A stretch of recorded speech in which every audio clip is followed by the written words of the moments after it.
যে সংস্কারের কথা বলে যদি নির্বাচনটাকে বিলম্ব করা হয় তাহলে এই সরকারের জন্য খারাপ খবর বয়ে আনবে, এদেশের জনগণও ক্ষতিগ্রস্ত হবে।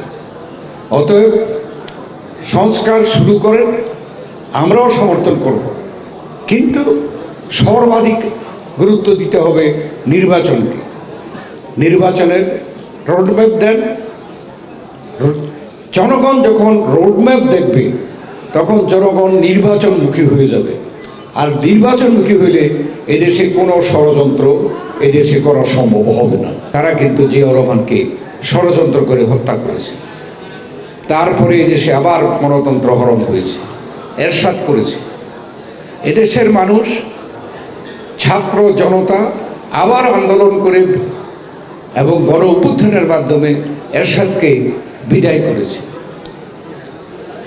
তারপরে আমাদের নেত্রী বেগম খালেদা জিয়া ক্ষমতায় এসে এদেশে সংসদীয় গণতন্ত্র প্রতিষ্ঠা থেকে শুরু করে ভোট যাতে করে নির্বাচন যাতে সুষ্ঠু নিরপেক্ষ হয় তার জন্য তত্ত্বাবধায়ক সরকার ব্যবস্থা করেছিল।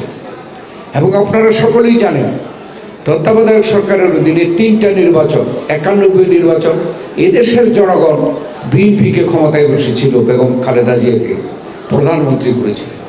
৯৬তে এদেশের জনগণ এই তত্ত্বাবধায়ক সরকারের অধীনে স্বাধীনভাবে ভোট দিয়ে আওয়ামী লীগকে বসিয়েছিল। এই দেশের জনগণ ২০০১-এ বাংলাদেশ জাতীয়তাবাদী দলকে আবার ক্ষমতায় বসিয়েছিল।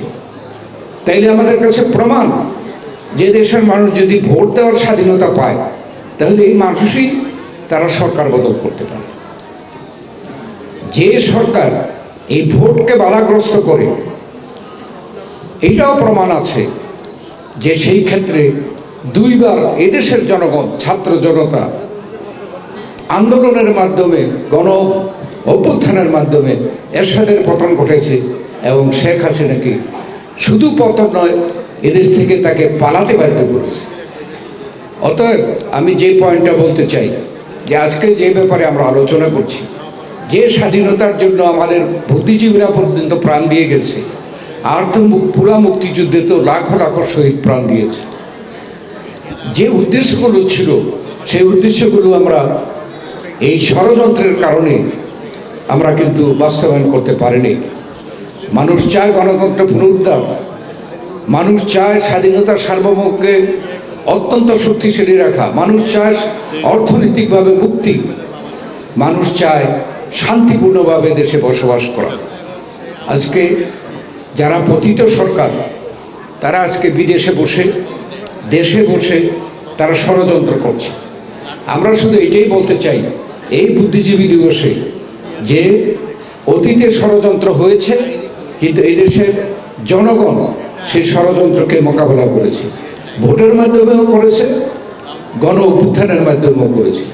আজকে আমরা বলতে চাই যারা ষড়যন্ত্র করছে বাংলাদেশে, আমরা বুঝতে পারছি গত 4 মাস এদেশে একটি নিরপেক্ষ এবং অন্তর্বর্তীকালীন সরকার আছে। তারা মনে করছে তারা দুর্বল, কিন্তু এদেশের মানুষ কিন্তু সকলে তাদেরকে সমর্থন করেছে। আমাদের মতো সর্ববৃহৎ জনপ্রিয় দল এই সরকারকে সমর্থন করেছে। এই জন্য যে এই আন্দোলনে যে মেসেজ বা যে তারা ওয়াদা করেছে যে জনগণের অধিকার ফেরত দেবে, স্বাধীনতার সার্বভৌমত্ব শক্তিশালী করবে, আরও যেগুলো দিয়েছে আমরা চাই এগুলো তারা বাস্তবায়ন করবে। সংস্কারের কথা বলছে, সংস্কার হবে, কিন্তু কোনো সংস্কারই কিন্তু একটি সরকার বলতে পারে না যে অমুক দিন তারিখের মধ্যে আমরা এই সংস্কার শেষ করব। সংস্কার হচ্ছে একটা চলমান পদ্ধতি।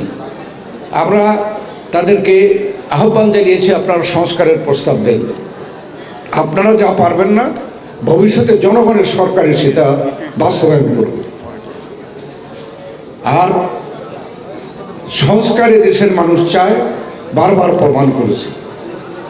এবং আমরা চাই যে সংস্কারের কথা বলে যদি নির্বাচনটাকে বিলম্ব করা হয় তাহলে এই সরকারের জন্য খারাপ খবর বয়ে আনবে, এদেশের জনগণও ক্ষতিগ্রস্ত হবে। অতএব সংস্কার শুরু করেন, আমরাও সমর্থন করব, কিন্তু সর্বাধিক গুরুত্ব দিতে হবে নির্বাচনকে। নির্বাচনের রোডম্যাপ দেন। জনগণ যখন রোডম্যাপ দেখবে তখন জনগণ নির্বাচনমুখী হয়ে যাবে। আর নির্বাচনমুখী হইলে এদেশে কোনো ষড়যন্ত্র এদেশে করা সম্ভব হবে না।